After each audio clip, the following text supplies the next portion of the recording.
Welcome to the today's session on rapid prototyping data formats.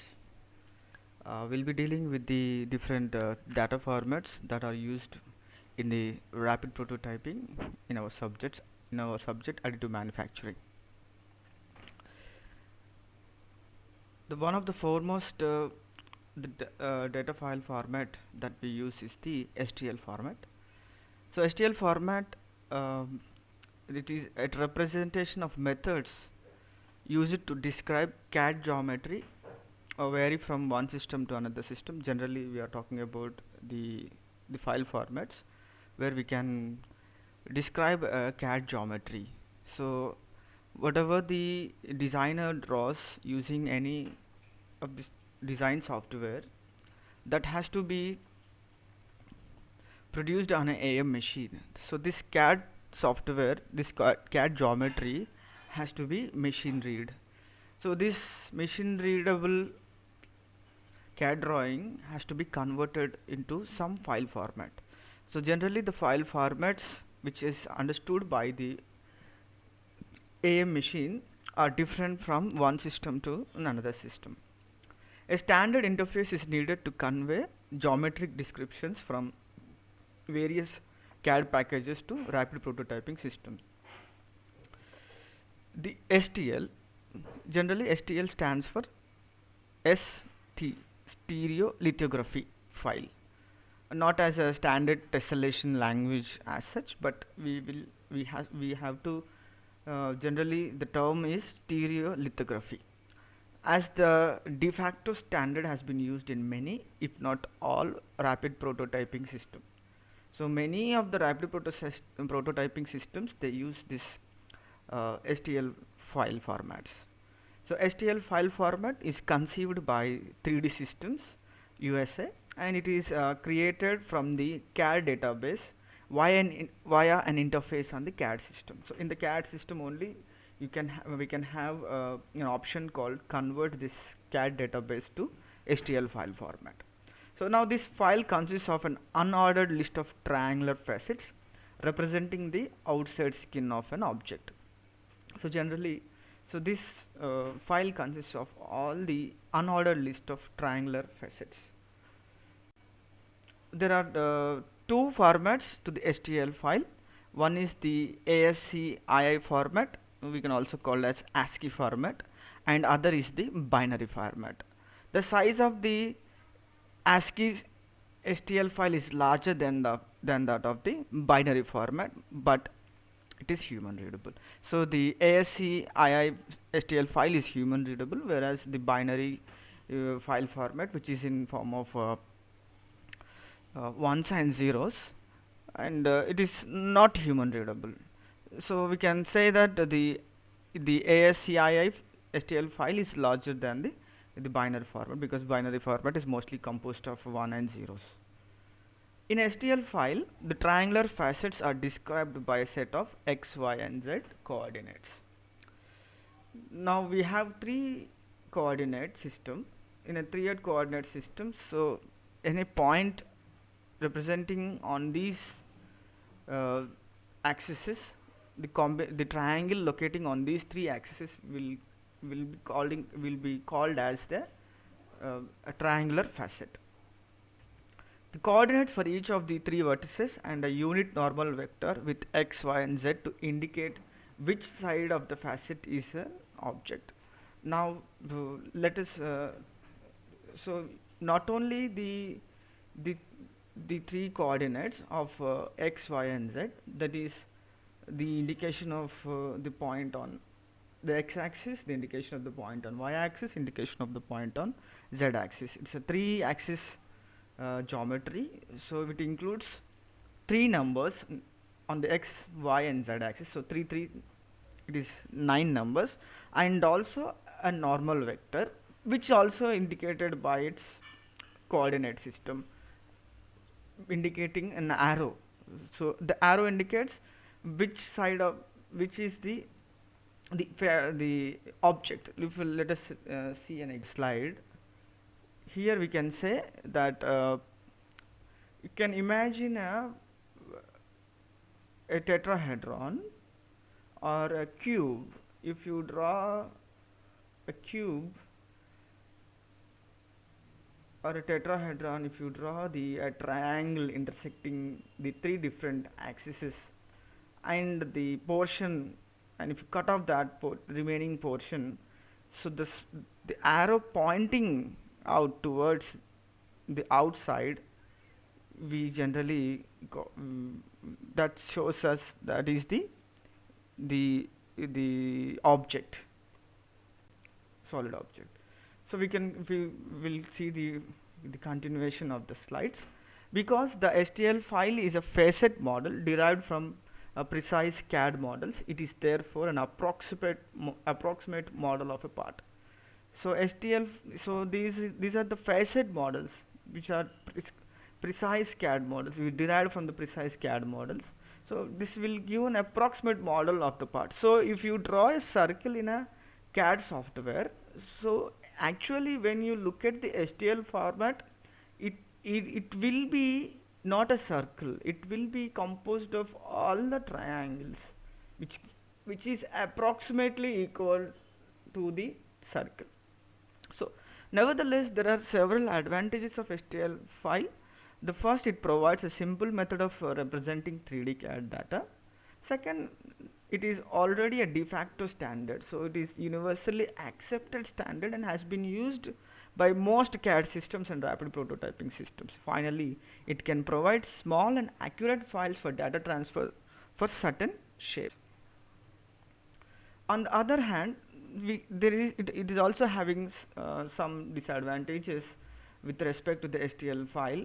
First, the STL file are many times larger than the original CAD file for a given accuracy of the parameters. So if you want the accuracy, very high accuracy, then the STL file can keep on increasing. Then the another disadvantage is the STL file carries much redundancy information such as duplicate vertices and edges. If you look at the duplicate vertices and edges, so here the edges and vertices redundancy in STL file format. So actually this is a triangle and this is another triangle, this is another triangle, but when you talk about the STL format, generally one facet has to share the same edge with an adjacent facet, or which it should have two vertices. If you take these two triangles here, triangle, let us say this is triangle 1 and this is triangle 2, so this is having two vertices in common, vertices common here and vertices common here, then only we can say it is a valid STL file. So we'll talk a lot about this in the coming slides. Then we'll continue with the slides. The second is the geometry flaw exists in the STL file because many commercial tessellation algorithms used by CAD vendor today are not robust. So the robustness of the software is also a problem here.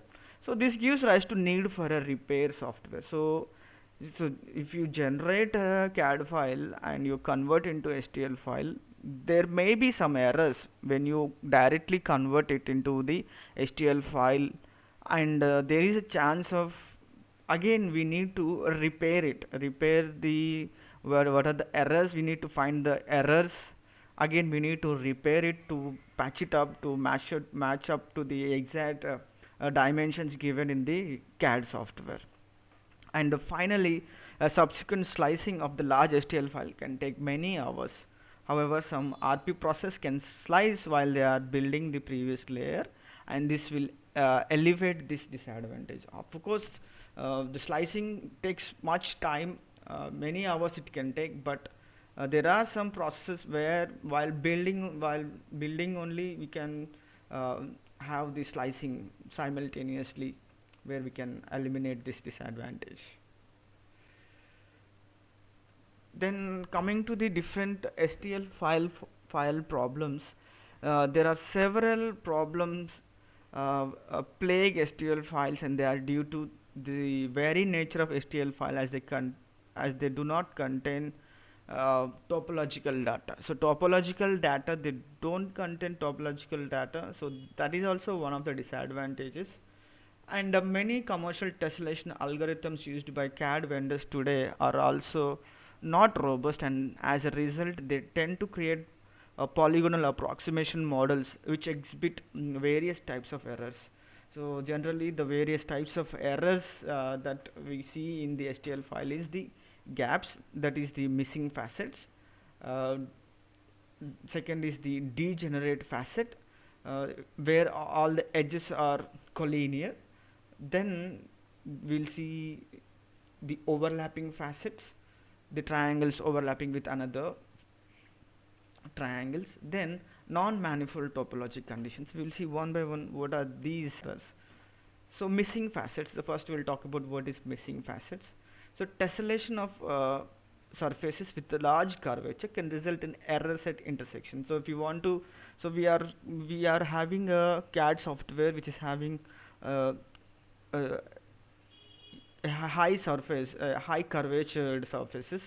So even though these are curvature surfaces, but we need to draw the triangles which represent approximate curvature of the surface. So during this period, the intersection between the surfaces leaves gaps or holes along these edges of the part model.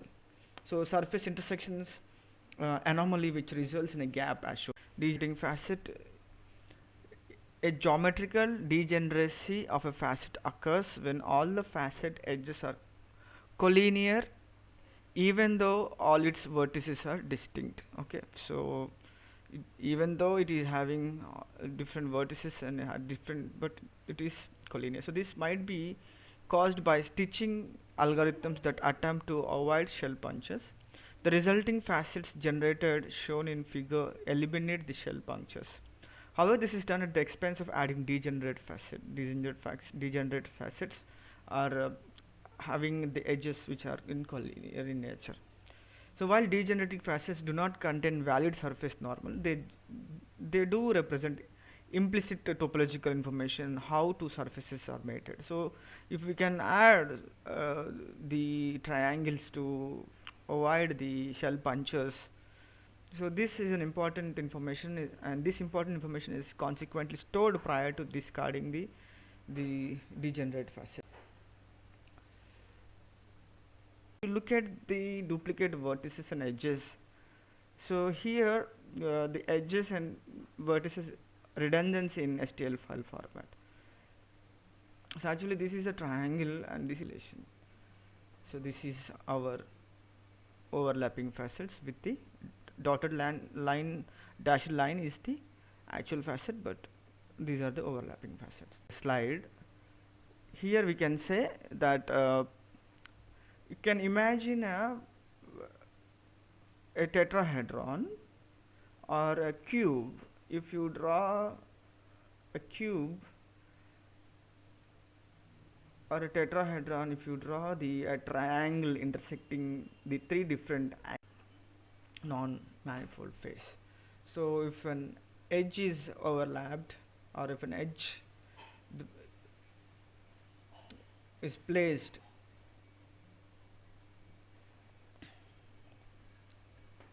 if you look at this figure, it is having a four facets. We can say it is facet A, facet B, facet C, and facet C. These four facets are shared by a common edge. So this is a non-manifold edge. Then similarly, we have the here the if you look at the how these non-manifold edges are actually shared by the four different facets as we have seen in the previous diagram. A valid model would be one whose facets have only an adjacent facet each, that is one edge is shared by two facets only. So here the four facets are sharing one edge, so we call this as the non-manifold condition. So it is not a valid STL file or a valid file or a robust file where we can have where machine can understand it and give the exact dimensions or exact what the designer is trying to get out of, trying to produce out of the AM machine. Hence, the non-manifold edges must be resolved such that each facet has only one neighboring facet along with each edge. So we can say that the two facets can share, the adjacent two facets can share an edge only. Then another two types of non-manifold conditions we can see. This is the non-manifold point condition, where we can say that one point is shared by the two adjacent triangles. And then we have the non-manifold phase. So this is the picture in the right represents the non-manifold phase. Then we have consequences of building a valid and invalid tessellated model. The following sections present a example of each outcome of a model built using a valid and invalid tessellated model as an input to RP system. So we have uh, two types of tessellated models, that is valid tessellated model and invalid tessellated model.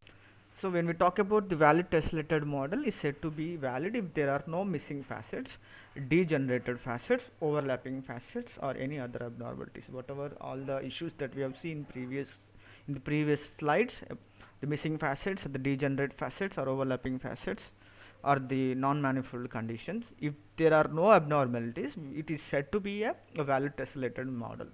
The scan line would act as on-off points for the laser beam controller so that the part model can be built accordingly without any problem.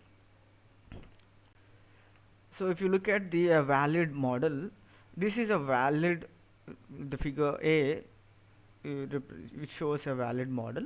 Then the model can be sliced into 2D planar layers. Then finally the conversion of 2D layer into 1D scan line. So this is the contour of the contour of the object, and it has been sliced. This is a 2D dimensional, and now the laser will scan and will produce the 1D scan line. So on this 1D scan line all the material is deposited, and once this is deposited another layer is being sliced, and this is a layer by layer process. So this is, we call it as a valid. An invalid model, a solid model, is tessellated non-robustly and results in a gap. So if this error is not corrected, the model is subsequently sliced in preparation for it to be built layer by layer. The missing facet in the geometrical model would cause the system to have no predefined stopping boundary on the particular slice. Thus, building process would continue right to the physical limit of the RP machine, creating a stray physical solid line and ruining the part being produced, as it is treated in the figures. So if you look at a non-valid model, so if this is the figure A, we see this is an invalid tessellated model. So here you see a gap, another triangle here which is sharing a common edge is missing here. Now once if we slice an invalid model, now there is if you look at the figure at the top view, in the top view you can see that there is no boundary, no edge which is supposed to be there. So there is a facet missing, so these points are not joined. Now while conversion of 2D to 1D, so it never stops at one point. So this goes up to the physical limit of the RP machine. If my RP machine is of 1 meter, so it goes up to the 1 meter. So this ruins the production, this ruins the product. So this is an invalid model, this gives us the invalid model. So we can see this is the non-manifold point condition, where we can say that one point is shared by the two adjacent triangles. And then we have the non-manifold phase. So this is the picture in the right represents the non-manifold phase.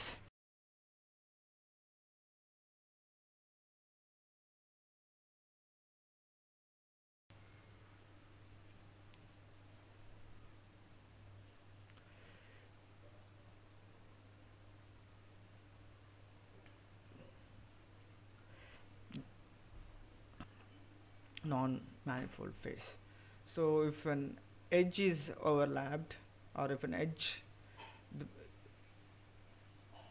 is placed,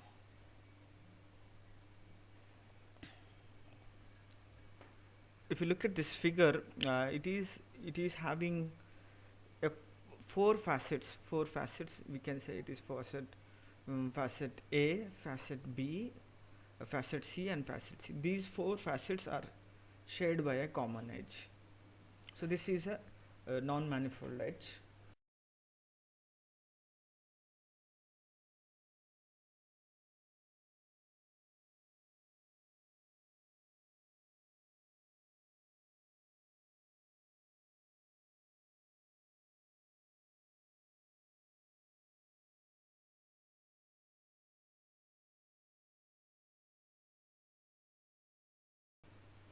So the basic approach of the algorithm is to solve the missing facet problems would be detect and identify the boundaries of all the gaps in the model. So one way we can do it, we have to uh, we need to find what are the missing facets first of all. So we should look into the tessellated model, whether the tessellated model are according to the robustness, whether it is sharing the common edge with the adjacent facets, or whether it is sharing a common two vertices between the two adjacent. So we need to see. So once the boundary of the gap is identified, the suitable facets would be generated to repair and patch up these gaps. So once we can identify the missing facets, then we can generate the missing facets, and we can patch up these gaps. The size of the generated facets would be restricted by the gap's boundary, while the orientation of its normal would be controlled by comparing it with the rest of the shell. So how it is oriented, it is compared with the rest of the cell. Then this is to ensure that the generated facets orientation are correct and consistent throughout the gap closure process. So the orientation of the shell's facets can be obtained from STL file, which lists its vertices in ordered manner following Mobius rule. So there is a process how this has to be identified. So when we talk about the valid tessellated model is said to be valid if there are no missing facets, degenerated facets, overlapping facets, or any other abnormalities. Whatever all the issues that we have seen in the previous slides, the missing facets, the degenerate facets, or overlapping facets, or the non-manifold conditions. If there are no abnormalities, it is said to be a valid tessellated model. The scan line would act as on-off points for the laser beam controller, so that the part model can be built accordingly without any problem.